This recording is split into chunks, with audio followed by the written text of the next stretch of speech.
My name's Matt. Today I'm going to go over TPS on-site training. We're going to go over the inner workings of our department and go through how we assign tasks. This is kind of like the heartbeat of our department. We try to keep everything organized here.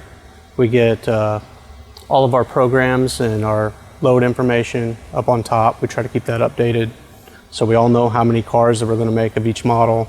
We're all on the same page. Well, we got it separated between safety systems, mass production, safety systems, pre-production. So pre-production items are usually 6 months to 2 years out. And as they get closer, they become more prioritized. And as we get closer to trials, they become more prioritized. Supervisors or managers a lot of times will call us about mass production issues, stuff that might affect quality, delivery, safety.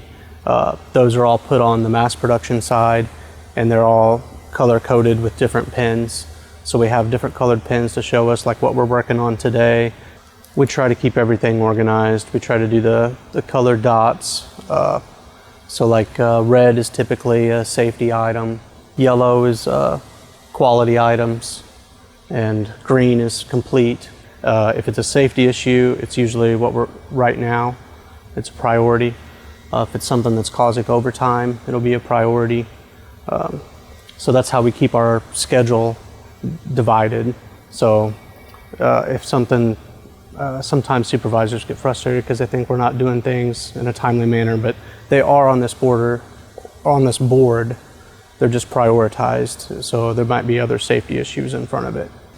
For the interns, we also have all of our phone numbers on here so they know how to get a hold of anybody in the department. And a lot of times there's 5S projects, so those people just call us, want us to run tape or labels, laminate, whatever down to them. We have all that material in here.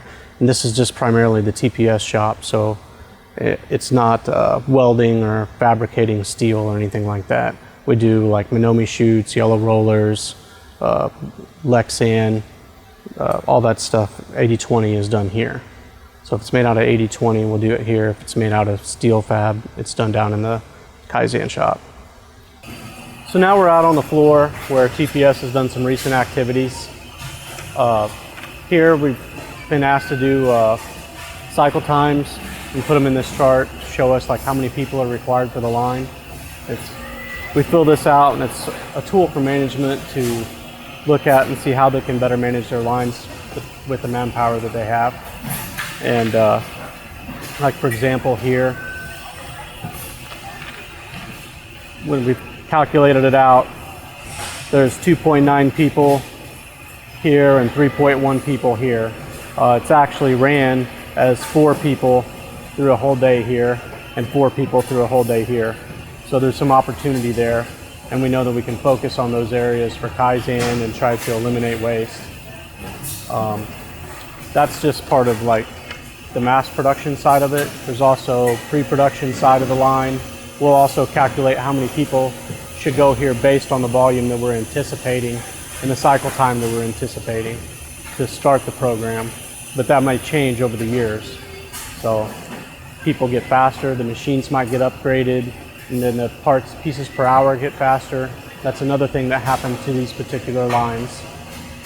So they've decreased the cycle time fast enough on this line that there's not enough boxes that can be flown in.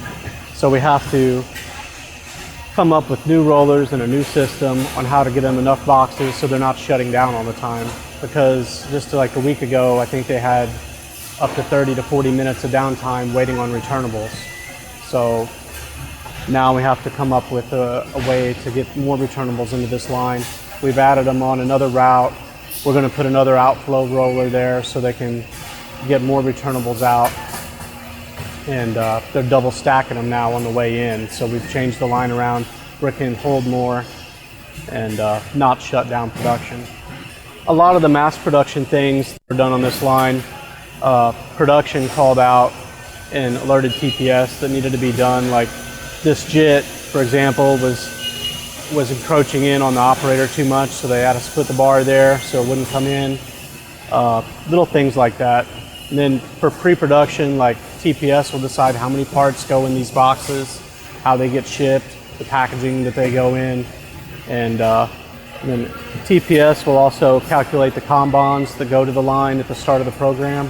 And so once they've figured out the lot size, what it's going to be, they'll decide based on the route runner and the consumption rate, how many Kanbans that we need to hold in our store.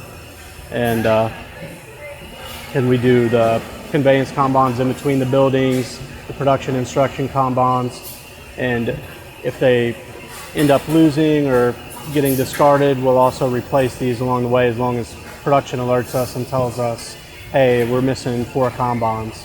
And we have a little matrix that we use online to helps automatically calculate these depending on what kind of system we're using.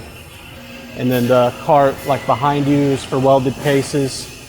They'll decide how many pieces go on the cart, how the cases should be orientated on the cart, and if it's going to be a cart or not.